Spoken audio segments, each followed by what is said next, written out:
कृषी मंत्री माणिकराव कोकाटे यांनी आता आपल्या वक्तव्यावरून घुमजाव केलाय। मी तसं बोललोच नाही, माझ्या वक्तव्याचा चुकीचा अर्थ घेतला असं ते म्हणाले।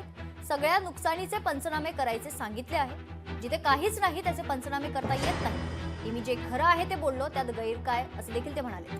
हार्वेस्टिंग झालेल्या पिकांचे पंचनामे करून काय करणार, ढेकळांचे पंचनामे करायचे का, असं विधान माणिकराव कोकाटे यांनी केलं होतं। त्यानंतर आता त्यांनी यावर स्पष्टीकरण दिलं।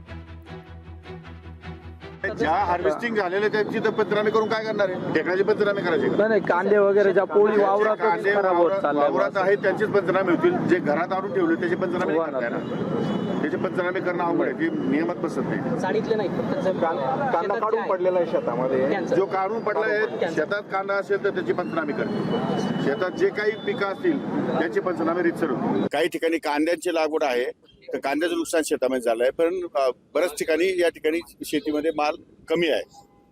त्याप्रमाणे जेवढं नुकसान झालंय तेवढे पंचनामे करायला सांगितले, त्यांनी भरपाई देणार होता।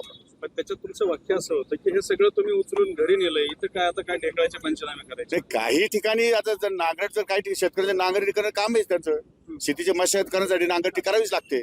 परंतु ज्या जमिनीमध्ये पेरणी करायची आहे, पेरणीला आता सोयाबीन शिल्लक आहे का, आता कपास शिल्लक आहे का?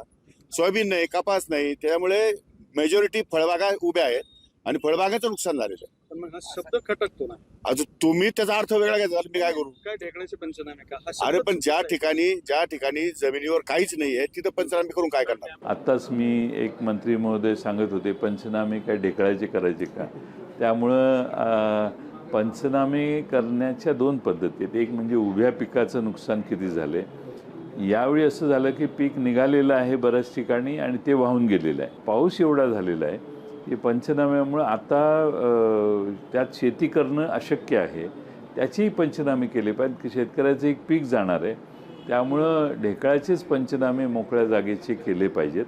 आता मंत्री महोदय जर म्हणत होते काय ढेकळाचे पंचनामे करायचे का, तर मग आम्ही काय त्याच्यावर बोलणं योग्य नाही।